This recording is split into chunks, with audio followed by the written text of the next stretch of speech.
Hello and welcome back to another episode of Inside the Asperers Studios. Have you dealt with ableism or segregation even due to your own neurodivergency? Well, my next guest Raquel has done such that. So sit back, relax, and grab your favorite beverage as we dive in and talk with Raquel. See you there.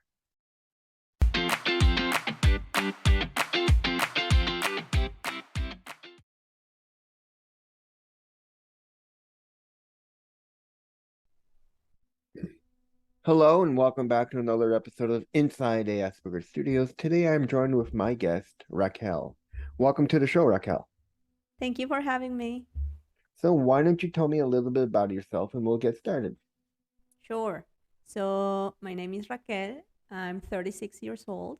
I was diagnosed about a year ago, and I'm a content creator. I'm a digital marketer, and yeah, that's pretty much where I'm at right now. So you were diagnosed last year?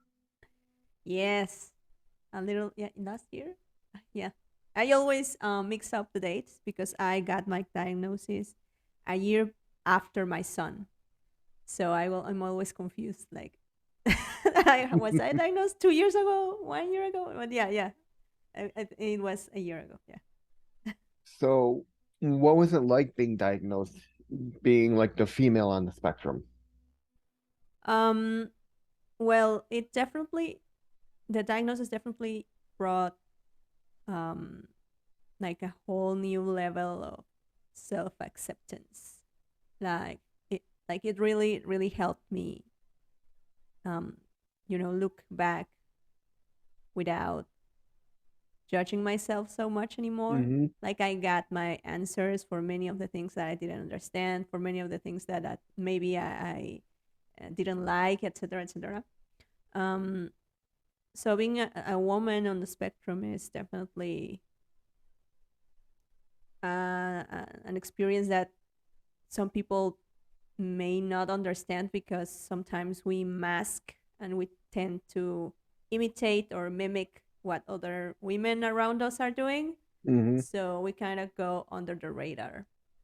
Um, and yeah, that's why many of us are late diagnosed, or most people, yeah. I know some women that are diagnosed when they are 47, 52, like really later in life. But it's important to, you know, identify as an autistic when you are autistic because it brings you a lot of peace. That's Hmm. that's how I see it. Now, what is the support system like out there in Switzerland? Are they very comforting? Are they understanding?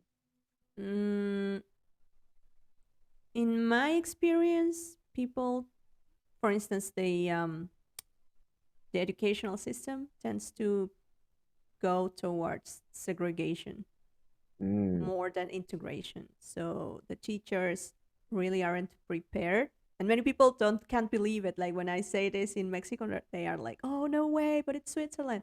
Yeah, but yes, that's how it goes. Like ableism is everywhere, like in every country. So yeah, teachers aren't prepared. People, they don't really know a lot about autism. Like they have this idea, like the little boy who can't speak and uh, does a lot of stimming and such. Um, but they don't really know what it means. They just think it's like a disability, and they think it's the same. Well, it is a disability, but they confuse it with intellectual disability most of the time. So yeah, people, they aren't necessarily rude, but they also don't know what autism means. So yeah, it's weird. No, you mentioned ableism. No, that's the question that I've been wanting to ask you is when was the first time you've encountered that on your own or with family, and how do you deal Mm, with it? well, before my diagnosis, or even yeah, before my son's diagnosis, I didn't even knew that word existed. Like I thought it was just maybe discrimination, but I didn't know there was a word to name oppression and violence and discrimination against disabled people. So it's definitely, it definitely shows that unless you are related to someone who's on the spectrum, or who's to someone who's disabled, you don't know. Like, it's everywhere, but nobody sees that, right? Before being diagnosed, I definitely encountered ableism, but I didn't know it was. But now what I can remember is, this pressure to perform in an holistic or neurotypical way, Mm-hmm. right? In terms of work, like I could never attain a job for more than 2 3 years. That was the most that I lasted, and now I know it was because I had a lot of accommodations, right? That I didn't know were accommodations, but I was so happy at that job because I could make my own hours. I could go to the office or I couldn't. Like, there was a lot of freedom, and the communication was really open, and everything was written, and all these accommodations that you need at work, but I didn't know I needed them, but I was so happy there, and I didn't know why I was so happy, but now I know why. So in terms of of ableism, yeah, this pressure to perform, and this, and to have a job, and to hold a job, and all those things.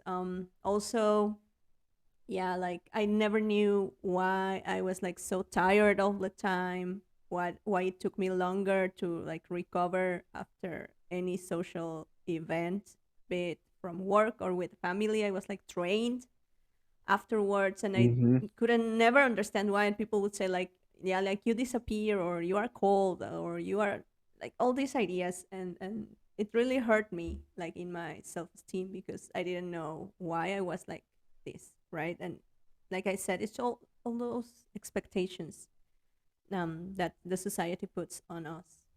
And then after being diagnosed, I communicated my diagnosis with my family, and the people that I meet oftentimes. So I did it via WhatsApp because like I didn't know how to communicate it, orally or verbally. And one person told me like, yeah, that's why. No, she said, yeah, you and your whole family are autistic, or have autism, and yeah, you are all weird, and yeah, that's why you hurt me so many years ago. And I was like, what? Like, yeah, like maybe I was a shitty person, I don't know. Maybe I still am, but that has nothing to do with being autistic, right?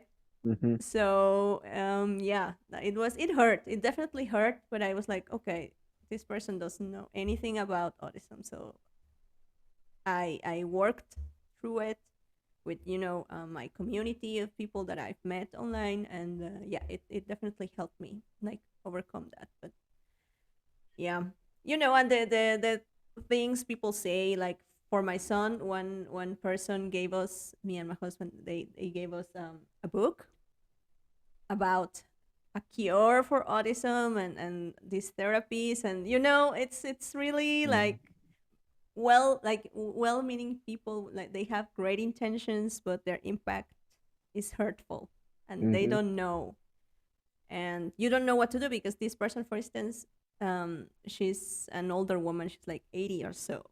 So it's like, I don't think she will understand. Even if I try to explain to her, she may feel like we are attacking her, etc., etc.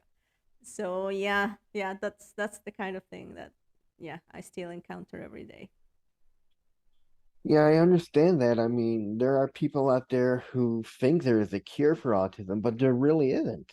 I mean, there Mhm. is no cure. And nowadays, if someone would come up to you today and say, would you get rid of your autism? What would you say, yes or no? I would say no, because that's what makes me unique. Like, everyone's unique, and everyone has their own thing, right? Mm-hmm. But if I wasn't autistic, I wouldn't have like this interesting, um, this interesting like passions, right? I Mm-hmm. couldn't focus as much in my passions as I would like, right? It would be maybe something that wouldn't bring me joy. So for me now, no, I would say no. I wouldn't get rid of it because it helps me a lot. Like, yeah, it is a disability, and sometimes, yeah, I'm really tired and I really struggle emotionally, especially. I go to therapy. Like, there are a lot of things that I still need support with. Like, for instance, eating or drinking water. I could spend days without drinking water, and that's not healthy, right? And for eating, Mhm. I need people to remind me that, hey, let's eat, right? So people think because I speak to the camera and I can use the computer or the microphone that I don't need accommodations and that I don't need support, but I do need a lot of support. It's just different from what other people need. So those are some of the issues. What other issues do you face being on the spectrum? I mean, that sounds like you would be considered what, a level two. Yeah, yeah, and it's funny because my diagnosis says level 1, but that makes no sense because, You yeah, need to be I am. yeah, because you need to Yeah, be reminded when to eat, when to drink. yes. It's like your executive functioning is there, but there is no reminder in your head saying, "Hey, you got to drink, you got to eat." Exactly. Like I yeah, I hyper focus a lot on things, and I could spend a lot of time without eating, drinking. Also, I have this like rumination, like these thoughts going on and on and on in my head. I can focus on things that can hurt me emotionally. Like, I hurt myself emotionally if I focus on some thoughts, right? Um. So yeah, yeah, I definitely think my biggest struggles come from the emotional side. Like, from emotionally, I could say I'm definitely on level 2. Like, of course, I disagree with all this leveling because, as you can see, for some things I'm level 1, for other things I'm level 2. But when I'm on a burnout, like, I don't even leave my bed. Like, I'm in bed all day with my curtains closed. So people could say, oh, then she's level 3 on a bad day. Like, I have situational mutism. So it's like it really is a spectrum, and it really is like, you it's how do you say, I would say it's like a dynamic disability. Maybe yesterday I was able to eat, but today I wasn't. Maybe tomorrow I won't be able to eat either, or maybe I will. Like, it depends. It really depends on the day, and it really depends on what's happening in my life. So yeah, yeah, that those are some of my struggles. So when did you start advocating for yourself? um First I started advocating for my kid, right? So little by little I realized, like, I really see what people mean. Like, I can really understand what people mean, right? So I started to, this Instagram profile, yeah, like 2 years ago. Yeah. And so yeah, it was well received. I think before I had my diagnosis, people, like, other autistic people, saw me like an ally. And then when I pursued, my professional or official diagnosis, I was able to be even more vocal about Mhm.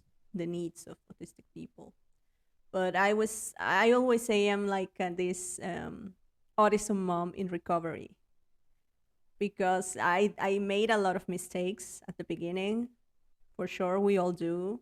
You know, diagnosis, you're never prepared because, like I said, ableism is everywhere, but you just never see it until you get a diagnosis in your family. Yeah. So yeah, yeah. I decided to open up the Instagram profile because I thought not enough people are, like, from the allistic side. When I thought I was allistic, I thought, like, yeah, no, not there aren't many allistic people defending what autistic people are saying. And then, yeah, things evolved and progressed, and then yeah, I discovered that I am autistic too, and so yeah, that's how things have evolved. Now, do you have any hyper focuses, like things you really like, you info dump on people, things you really love? Yes. My husband is always telling me, "How do you know all these things? Why? It's so random." So my special interests or my passions, right, are like pop culture, like things that maybe people don't seem to understand or find the words, like what's the use of these things, right? Like some facts about a movie or an actor or an actress. Another thing is techno music. I have people, asking me, "Where's this party and what DJs are playing and how do they play and what's this and what's that?" And I know the answers, and so people are like, "What? How do you know that?" Well, it's my profound interest as well. Um, and yeah, I've had many. Like I was so focused when I was a twin. I was super like a huge fan of Robbie Williams. Sorry, Mm, the singer. I had like the biggest crush, and I knew all his life, and it was like, yeah, but it was normal, right? Because I was 12, 13, 14, and so for my family, it was like, yeah, she's so interested in guys and or boys, and she's growing up, and but they never saw it like maybe I could be neurodivergent or anything, right? It was like normal for them. But yeah, uh, and yeah. so now, do you have ADHD as well? No, one of my siblings does. No, actually, two of my siblings. Yeah, but I've been thinking about it. I've been thinking like, maybe do I have it, or maybe I'm just in burnout all the time. That's why my executive functioning is not really helping me. But yeah, my two siblings, they do have ADHD. Now, have you heard of an app called Timo? No, no. Timo can really help you when with everything regarding reminding you to eat and drink. It's a visual planner for those of us who have ADHD, ASD, and it's free on the computer, and they have a really affordable monthly price if you want to put it onto your phone and sync it. And it's basically a little reminder. Mm, Basically, you create routines and you tell it when you like you set a routine for when you want to remind you to eat dinner, when you want to drink something. I use it every day because it reminds me to get up, get dressed, brush my teeth, mm. work on my blog, meditate, and everything else. It's really great. Yeah, I'm gonna try it. I don't know. Like the older I get, the more support I need in terms of being reminded of doing these things. Um, yeah, I don't know. Maybe I'm just allowing myself to receive the help that I deserve, and that's why maybe I notice it more now than before. Now, do you have any sensitivity issues to light, sound, smell? And yeah, definitely smell. That's the first I noticed when me and the psychologist were working on my diagnosis. Like definitely smell. Second, I would say light, sunlight especially, and third, I would say sound. So those are like my main sensitivities. Hmm. No, are you able to go outside without wearing headphones, or do you need headphones to help like dampen the outside stimulation? Mm, I wear headphones mostly because listening to music helps me with my social anxiety. I honestly, I barely leave the house. That's another thing. People think like I'm like super out there. Like, yeah, maybe I go to a techno party, for instance, because it's my special interest once or twice a month. But I barely leave the house. Like I spend most of my days here. So there are weeks where I don't even go out to pick up the mail at the, you know. So it's like that.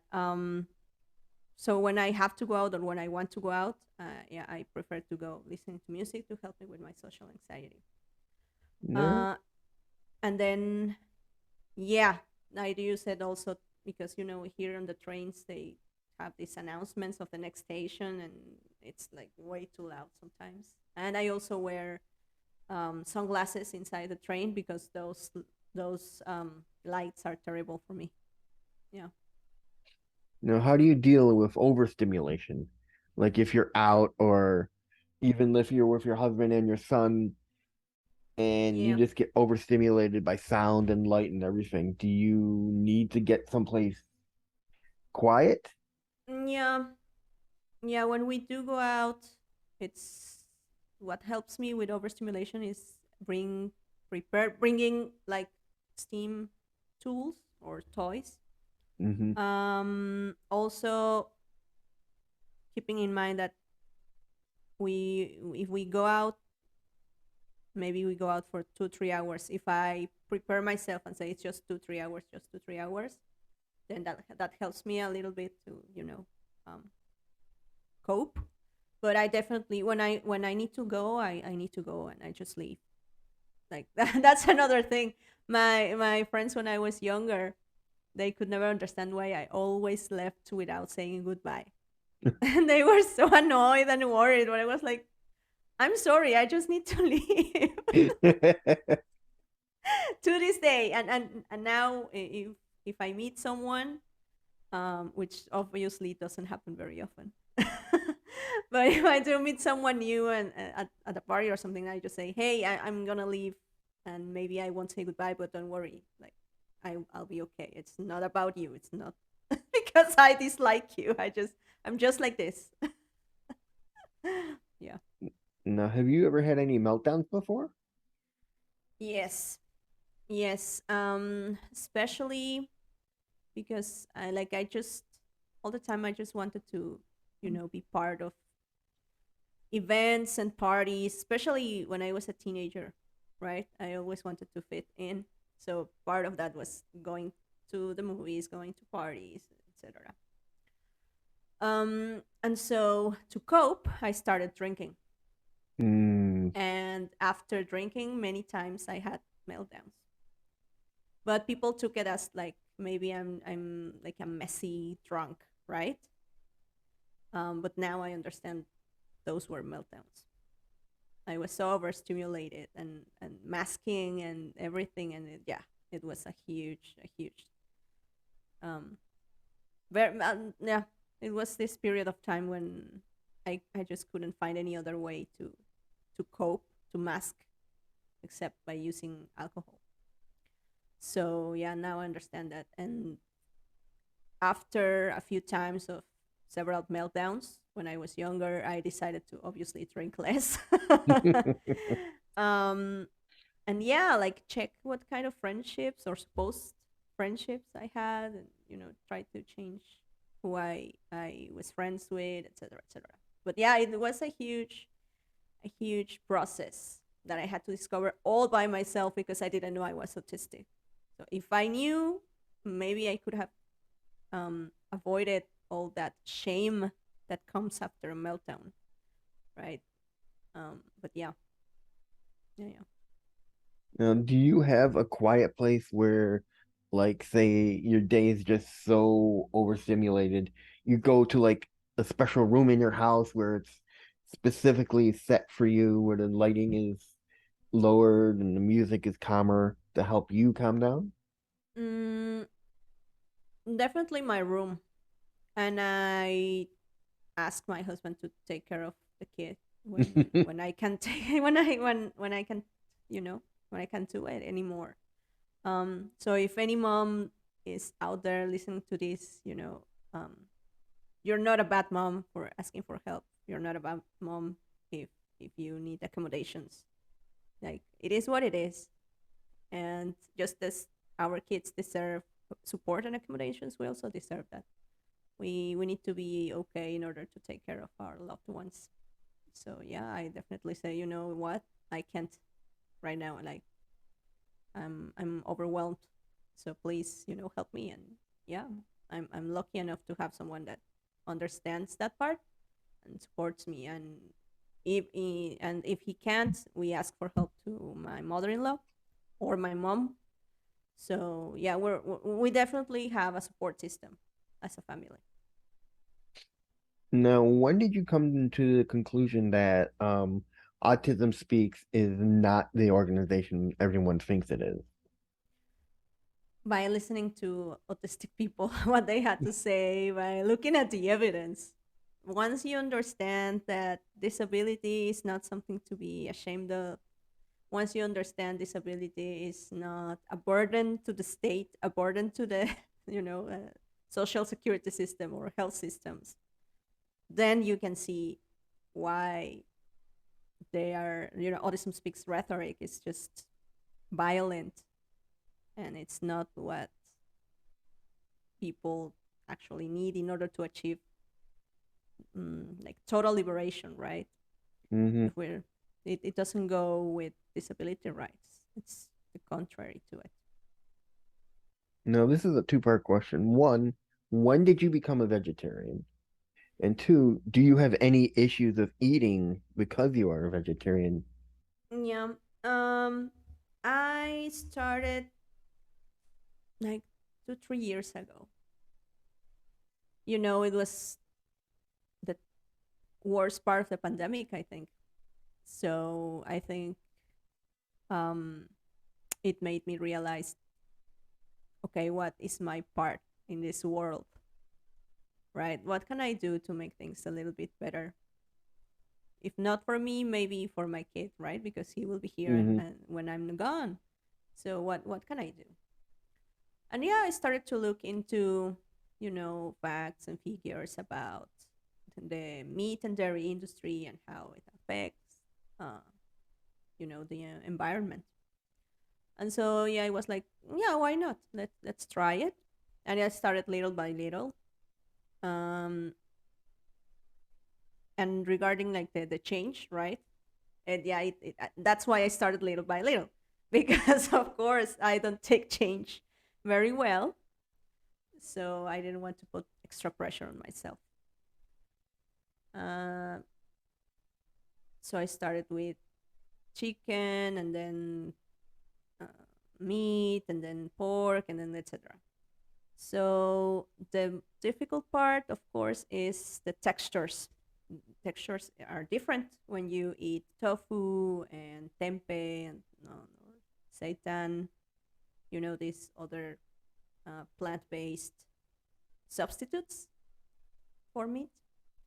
Um, so yeah, that took me a while to get used to it, but I found that it's more about how you cook it. It's definitely try and error and try again. So yeah, but now I think I got it. So I'm way happier now. Now, are you eating plant-based products as well? Yeah, at the beginning I did, because like I said, I didn't know how to cook all these new ingredients, so I was like, okay, maybe I will start with these substitutes, and then I will work my way through the kitchen and understand how to cook the new ingredients. But yeah, that's how I started. Of course, not everyone can do it. Some of the products are expensive, some aren't. So yeah, not everyone can do it right away, and that's okay. Also, there's no pressure. I mean, it's like going gluten-free. I mean, everything non-gluten is expensive. Yeah, that's right. I haven't tried the gluten-free diet. Mm, I haven't found that I have any kind of, reactivity when I eat gluten so far.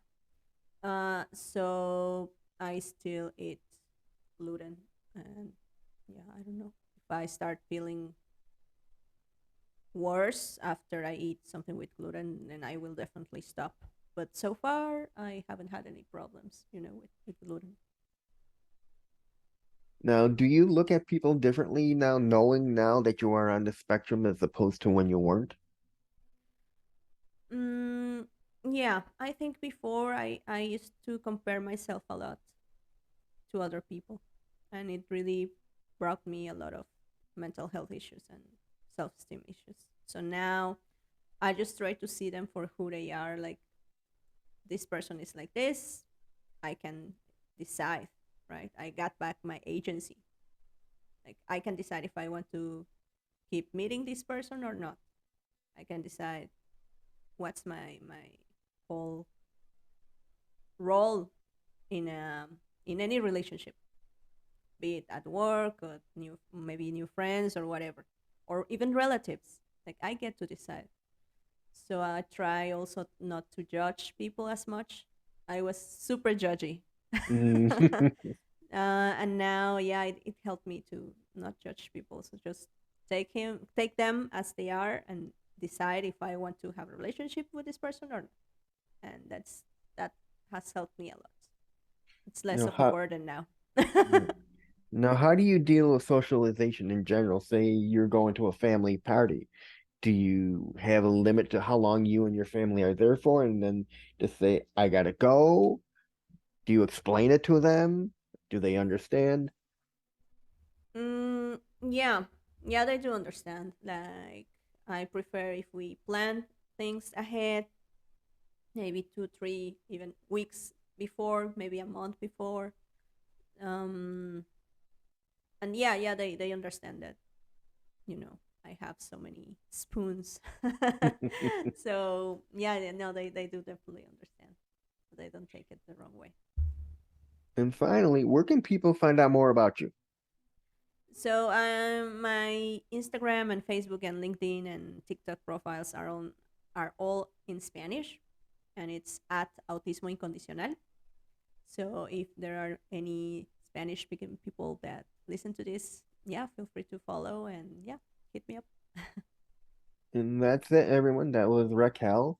And you can find out more about her from her social links, which I'll hopefully leave in in the description below. Thank you, Raquel, for coming on the show. Thank you. You're very welcome.